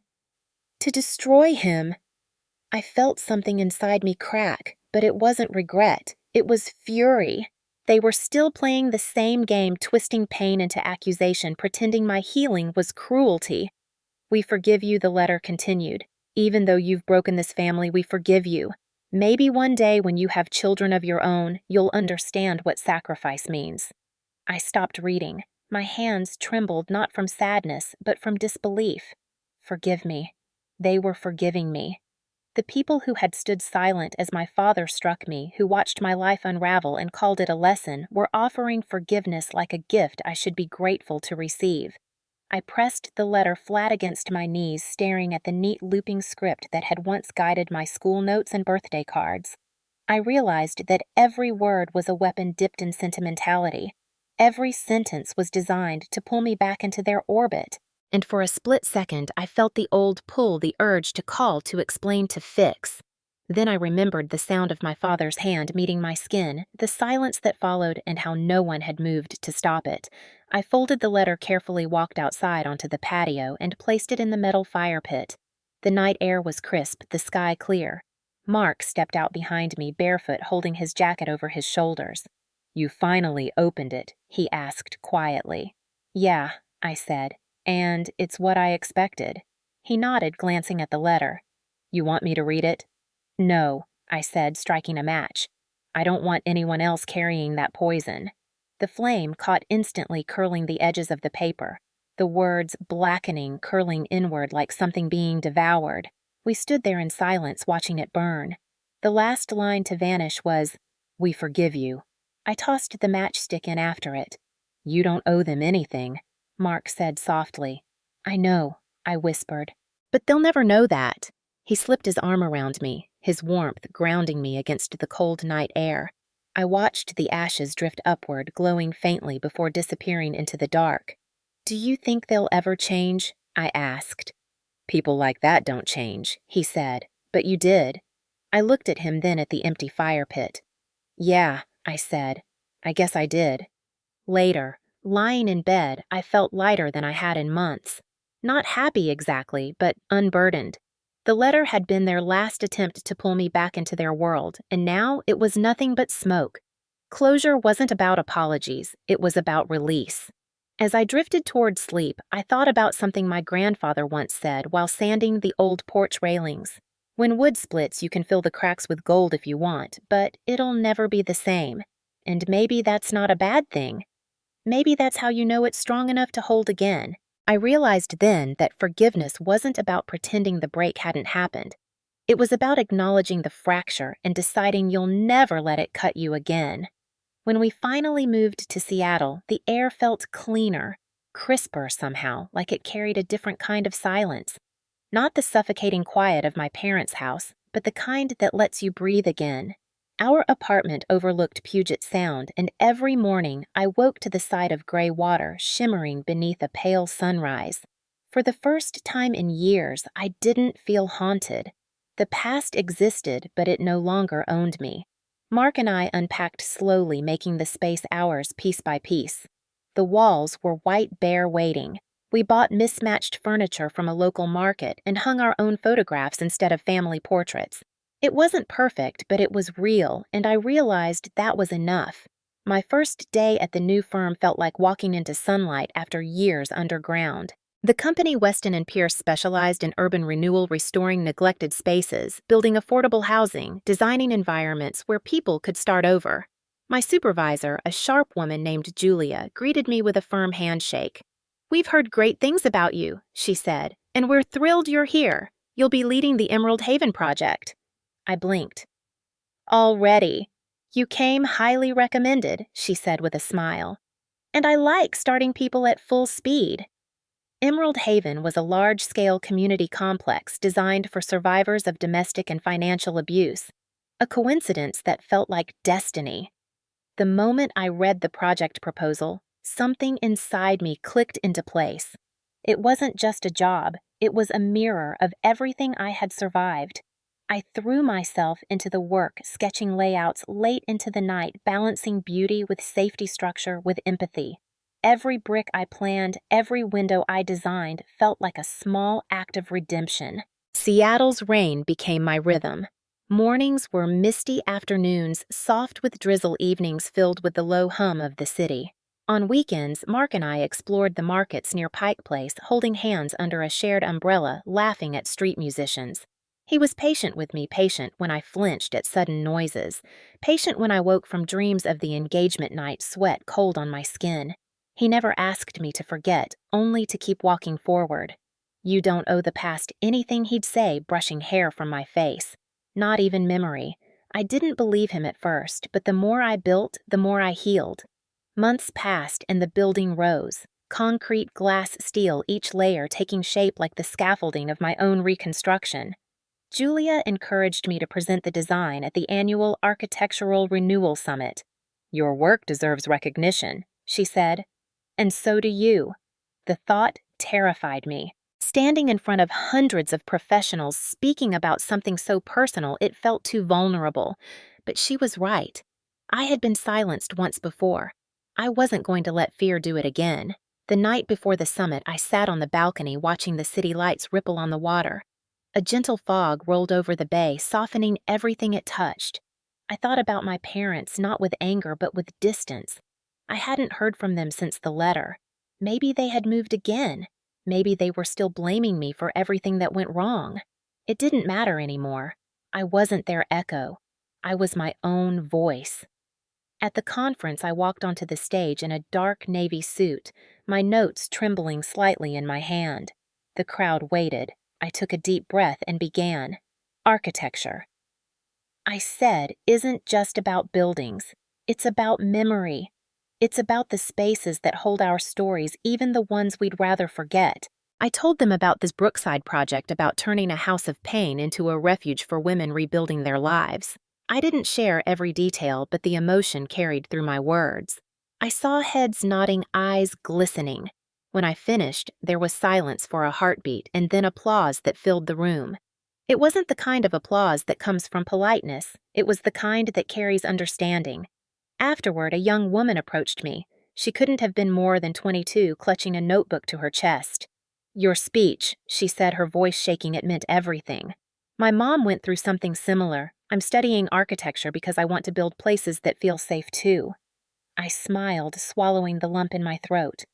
"Then build them," I said. "Don't wait for permission." She nodded, eyes shining. When she walked away, I felt something new, peace. The kind that comes not from erasing the past, but from using it. That night, Mark and I celebrated with takeout and cheap champagne on the balcony. The rain tapped gently against the glass. He raised his glass. "To new beginnings," he said. "To rebirth," I replied, clinking mine against his. We sat in comfortable silence, the city alive beneath us. A week later, I received an email from the firm's CEO congratulating me on the presentation and offering me a promotion director of urban restoration. The salary was generous, but what struck me most was the trust. They saw me as someone who could lead, not just survive. I accepted without hesitation. One evening, while unpacking a final box, I found the old engagement dress still stained faintly near the hem, though I'd had it cleaned. I held it up against the window, the fabric catching the sunset. For a moment, I thought about throwing it away. But then I folded it neatly and placed it in a box labeled "Past," not as a wound, but as proof. The woman who had worn it wasn't gone, she had evolved. As autumn arrived, the Emerald Haven project neared completion. The courtyard garden bloomed with bright marigolds and lavender, the scent filling the air. We hosted a small preview event before the grand opening, inviting donors and survivors. I gave a short speech, simpler this time. This building was designed to prove something I said, that healing isn't about forgetting what hurt us, it's about building something stronger in its place. When the applause faded, I walked through the courtyard alone. The lights glowed softly through the rain, casting reflections on the wet stone. I realized that the quiet around me wasn't loneliness anymore. It was peace. Later, as Mark and I drove home through the city, he glanced over and said, "You know, I think your grandfather would have loved this place." I smiled faintly. "I think he would have built it himself." The rain began to fall harder, blurring the skyline into watercolor streaks of gold and gray. For the first time in my life, I didn't feel like I was running from anything. I was exactly where I was meant to be.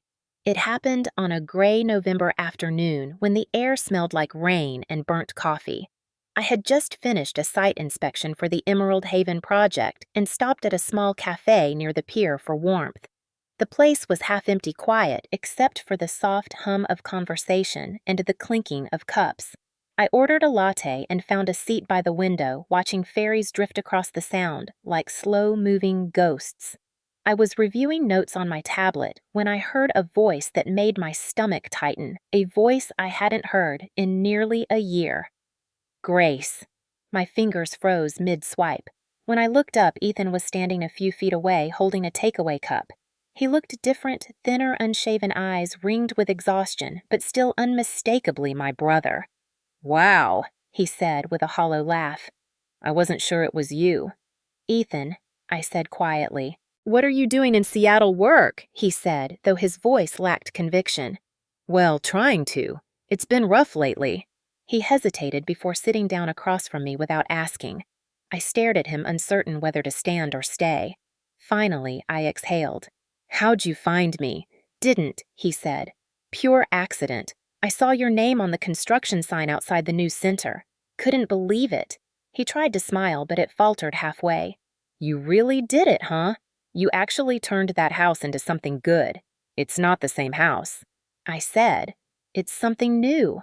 He nodded slowly, eyes dropping to his coffee. "Yeah, guess that's the difference between us." There was a long silence. Outside, seagulls swooped low over the water, their cries sharp against the wind. He looked older, worn out, as if the arrogance that once propped him up had finally given way to reality. "So I said finally, how are they?"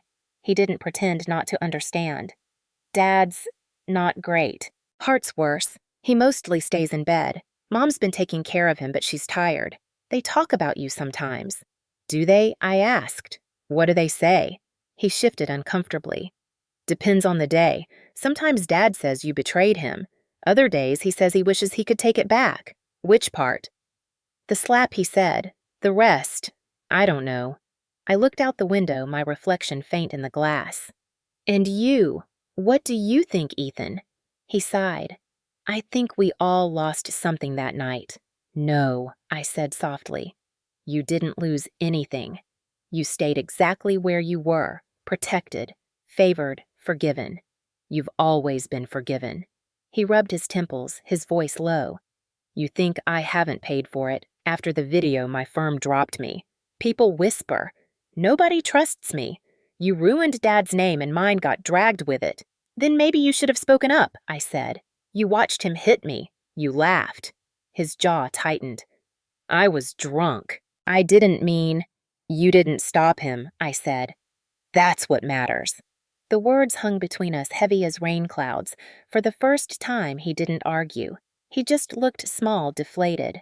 I'm sorry, he said finally so quiet I almost didn't hear it. For that night. For not doing anything. I studied him carefully, trying to find sincerity in his eyes. It was there, fragile but real. You should tell him that, I said. Not me. He nodded, staring down at the table. I don't think he'd listen. Maybe that's the point, I said. You finally know what it feels like. He let out a hollow laugh. Guess you got what you wanted, justice, right? No, I said. Justice was never about revenge. It's about consequence. He looked at me then, and for a moment, I saw my brother again, the one who used to chase fireflies with me in the backyard before life turned us into strangers. You've changed, he said. No, I replied. I just stopped apologizing. We sat in silence for another minute, the sound of rain tapping softly against the window. He stood first. Well, he said awkwardly, good luck with your project. It looks beautiful. Thanks, I said. Take care of yourself, Ethan. He hesitated as if wanting to say more, then simply nodded and walked out into the drizzle. I watched him disappear into the gray, his shoulders hunched, his figure swallowed by the crowd. When I looked back at my coffee, it had gone cold. Later that night, I stood on the balcony overlooking the city, the lights flickering through the mist. Mark joined me, wrapping his arms around my waist. You okay? He asked. Yeah, I said after a pause. I saw Ethan today. How was that strange? Sad, but necessary. I leaned against him, feeling the warmth of his breath near my ear. He said they talk about me. Let them, Mark said. You're not part of that story anymore. I smiled faintly. Maybe not, but part of me hopes they learn something from it. Maybe they will, he said. Or maybe you just already have. I looked out over the city lights shimmering on the water and realized he was right. I wasn't searching for their apology anymore. I wasn't waiting for validation or justice or closure. I already had all of it, just not from them, from myself. The following spring, the Brookside Women's Resource Center officially opened its doors, and with it a new chapter of my life began. The ceremony was modest but powerful. No press frenzy, no spotlighted speeches, just a crowd of survivors, volunteers, and supporters gathered under a sky streaked with early sunlight. I stood on the small stage at the front courtyard, surrounded by the faint scent of lavender that we'd planted along the garden paths. The building behind me gleamed with soft, natural light streaming through its tall windows, every beam of glass and steel designed to feel open, safe, human. It wasn't just architecture. It was healing turned into structure. As people settled into the folding chairs, I took a deep breath. My heart pounded not from fear, but from recognition. This was the culmination of everything I had been forced to survive. I stepped to the microphone. When I was a little girl, I thought homes were supposed to be the safest places in the world. For many of us here, they weren't. Some of us grew up in houses where love came with conditions. Some were silenced in the name of peace. Some were told forgiveness meant forgetting. But we're here today to prove that pain doesn't have to end where it began. It can be rebuilt into something that gives others shelter. My voice trembled slightly, but I didn't stop. This center exists for every woman who was told she was too much, too loud, too broken. You're not broken, you're building. There was a pause, then the crowd rose in applause, and for a moment I felt the warmth of 100 hearts beating in sync. After the ceremony, I walked through the halls with Julia, my mentor from Weston and Pierce. "You did something remarkable here," she said, touching one of the wooden beams near the entrance. "You turned survival into art." I smiled, running my hand over the smooth grain. My grandfather used to say, "Build for the people who need it most." I think he'd understand this. I think he'd be proud, she said softly. And not just of the building. Later, I sat alone in the reflection room, a small circular space at the back of the center, with skylights above and a single bench in the middle. The quiet felt sacred. On the far wall hung a bronze plaque engraved with a single quote, "We are not what they did to us. We are what we build from it." I stared at the words, remembering how I used to flinch at the sound of raised voices, how I used to believe my worth depended on obedience. Those days felt distant now, like an echo from another life.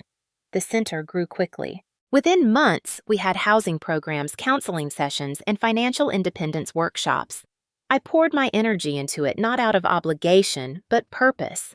Every woman who walked through our doors reminded me of a version of myself, the one who stayed quiet too long. And every success story was another thread of strength woven into something larger than my pain. One afternoon, while reviewing applications for expansion funding, I received a call from a local university. They wanted to partner with us on a mentorship initiative for women in architecture. "We'd like you to lead it," the dean said. "You represent the intersection of design and resilience." The word resilience lingered with me. It used to sound like survival. Now it sounded like leadership. The following weeks became a blur of meetings, designs, and late nights spent drafting proposals. Mark supported me every step of the way, even when I barely slept. "You've turned your life into a blueprint," he said one evening, watching me spread plans across the kitchen table. "And somehow it's working." I smiled, tired but content. I'm just trying to make sure no one else has to start from rubble. In the midst of all this, a letter arrived from an anonymous donor, $250,000 earmarked for future projects. Attached was a handwritten note, "For the daughter who refused to stay silent, keep building." There was no signature, but I recognized the careful handwriting immediately, my mother's. I sat for a long time, the letter trembling in my hands. There were no apologies, no explanations, just that single sentence. It wasn't forgiveness, but it was something close to recognition. I didn't write back. I didn't need to. The gesture itself was enough to close the last open wound. By autumn, the Brookside Center had become more than I imagined. News outlets picked up the story not for scandal this time, but for hope. They called it Justice Transformed, and for once, I didn't shy away from the spotlight. I gave interviews not about revenge or family breakdowns, but about rebuilding systems of care, about how personal trauma could inform public good. The irony wasn't lost on me. My father's violence had built the foundation for a movement he would never understand. One evening, standing on the rooftop garden, I looked out at the city lights shimmering across the water. The wind carried the faint hum of lifecars' laughter, distant music. Mark joined me, his arm slipping around my shoulders. "Do you ever think about them?" he asked. Sometimes, I admitted, but not with anger, just curiosity. I wonder if they ever realized that everything they tried to destroy became the reason I succeeded. "You turned pain into purpose," he said. "That's more than most people ever do." I leaned into him, the cool air brushing against my face. Maybe, or maybe I just refused to let them write the ending. The night deepened, and I found myself thinking of my younger self, the girl who once sat in the corner of her room after another shouting match, whispering promises to the dark that she'd one day escape. She had kept her word. And maybe that was the real victory, not the money, not the justice, not even the center, but the fact that I had become the woman she needed back then. I closed my eyes and whispered into the wind, "We made it." A year later, I returned to Denver for the grand reopening of the Brookside Women's Resource Center, now fully completed, landscaped, and alive with people. The developers had invited me to give the closing remarks, calling it a symbol of reclamation. The irony wasn't lost on me. I parked across the street, the same spot where I had once sat, watching my parents' car pull away for the last time. The air was crisp, scented with pine and rain-soaked earth. The old house was gone completely, but the outline of where it once stood remained etched in my memory: the porch where my grandfather used to sandwood, the window where my father used to watch us come home late. In its place now stood a sleek, modern structure of glass and light surrounded by gardens that shimmered in the afternoon sun. The sign by the gate read, "Brookside Renewal Center, a home for rebuilding lives." Below it, in smaller letters, a plaque that I had commissioned myself for every daughter told she was less than her brother. I stood in front of it for a long moment, tracing the words with my fingertips. I could almost hear my grandfather's voice saying, "Build for the people who need it most." I whispered back, "I did, Grandpa. I finally did." Inside, the center buzzed with quiet energy. Volunteers guided visitors through art rooms, counseling offices, and dormitories. A group of women in the kitchen laughed as they kneaded bread dough together, the smell of yeast and rosemary filling the hallways. There were no ghosts here, only beginnings. Julia found me near the main lobby and smiled. "Feels different when you see it full, doesn't it?" she said. "It's not a project anymore. It's a heartbeat." I nodded, swallowing the lump in my throat. "It's everything I wanted it to be." "It's more than that," she said gently. "It's everything you needed it to be." The ceremony was small but meaningful. Donors, community leaders, and former residents gathered in the courtyard where sunlight poured through the open atrium roof. When I stepped to the podium, I didn't bring notes. I didn't need them. 1 year ago, I began this place was a memory I couldn't look at without pain. Today, it's proof that even broken foundations can hold new walls. Pain doesn't disappear, it transforms. What once hurt us can one day heal others. As I spoke, I scanned the crowd. Faces of women who had once walked in afraid now stood radiant, confident. I caught sight of one woman holding her daughter's hand, tears glistening on her cheeks. I smiled, feeling something release in my chest. When the applause came, it wasn't loud or showy, it was real. It was peace turned into sound. After the event, I stayed behind as people filtered out. The evening light stretched long shadows across the courtyard. I walked to the far end where a small memorial stone marked the corner of the original house's foundation. Someone had placed a bouquet of white lilies there tied with a thin blue ribbon. I didn't put them there. When I picked them up, a card slipped free. In delicate handwriting it read, "You turned something broken into beauty. We see that now. Mom." I stood there for a long time, the card trembling in my hand. I didn't cry, I just breathed. It wasn't forgiveness, it wasn't closure, it was acknowledgement, and that was enough. I laid the flowers back on the stone, whispering, "Thank you," though I wasn't sure if it was for her or for myself. As twilight deepened, I walked out to the edge of the garden where the city lights flickered in the distance. Mark found me there, his hand slipping easily into mine. "You ready?" he asked. I nodded. I just wanted to see it one more time. "Looks like it's finally home," he said. "For a lot of people," I replied. He looked at me, smiling softly. "And for you?" I thought about it for a moment. "No," I said. "Home isn't a place anymore. It's what I build every time I choose peace over pain." We stood there in silence as the first stars appeared. Somewhere inside, laughter echoed a reminder that this space once born of violence now lived through compassion. As we turned to leave, I looked back one last time. The building glowed with warm light from within windows, shimmering like lanterns guiding the lost back to themselves. For a second, I could almost see my younger self standing on that porch, watching me, eyes wide with awe. I wanted to tell her that it would all be worth it, that every bruise, every silence, every night spent doubting her own worth would lead here. So instead, I whispered it into the wind. "We made it. If you've made it this far, maybe you've seen a reflection of your own story somewhere inside mine. Maybe it wasn't a slap at an engagement. Maybe it was words that cut just as deep. Maybe it was years of being told you were too much, too stubborn, too ungrateful for asking for the respect everyone else took for granted. Or maybe it was silence, the kind that eats away at you until you start believing that peace only exists when you're small enough to fit inside someone else's shadow. I used to think that too. I thought love meant endurance, that loyalty meant swallowing every wound and smiling through it. I thought family was unbreakable, no matter how many times it broke me.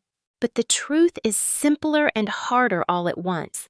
Love without respect isn't love, and family without accountability isn't family. For a long time, I blamed myself for everything that happened. I wondered if I could have been softer, quieter, easier to love. But healing taught me that softness without boundaries isn't kindness, it's surrender. And I had surrendered for too long. The night my father's hand met my face was the night I stopped belonging to anyone else's version of me. It was the night I chose survival over shame. And survival, I learned, is not weakness. It's the seed of every kind of strength. Sometimes people ask me if I regret selling the house. They say, "Wouldn't forgiveness have been the higher road?" Maybe, but forgiveness is not forgetting. Forgiveness without change is just permission to be hurt again. What I did wasn't revenge, it was reclamation. Reclamation of my voice, my power, my worth. That house had stood for years as proof of their control. Now it stands for something entirely different. It stands for every woman who's ever been told to stay silent, every daughter who's ever been told her pain didn't matter. I think about my mother sometimes, about the bouquet she left on the memorial stone and the note that said, "We see that now. Maybe she finally did. Or maybe she just wanted peace in her own way." Either way, I'm learning to let that be enough. Healing isn't a straight line. It's a mosaic made of moments that don't always fit perfectly. Some days, I still wake up remembering the sound of glass shattering or the way people looked away that night. But other days, I wake to the laughter of women rebuilding their lives in a space that used to represent everything broken about mine. And on those days, I know I didn't just escape, I transformed. If there's one thing I've learned, it's that pain doesn't end when justice arrives.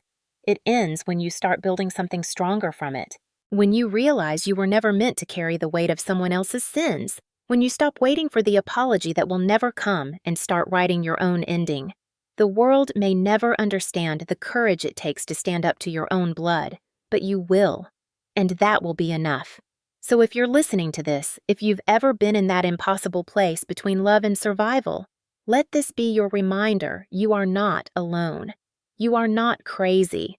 You are not wrong for walking away from people who call you selfish for saving yourself. Sometimes leaving is the loudest form of love. There is the kind that finally includes you in it. I don't know where you're watching this from, maybe a quiet kitchen after another argument, maybe a parked car where you can finally breathe, maybe a small apartment where you're starting over at 30 or 50 or 70. Wherever you are, I hope you know this. It's never too late to start rebuilding. Not from perfection, but from truth. Not to prove them wrong, but to remind yourself you were always right to want peace.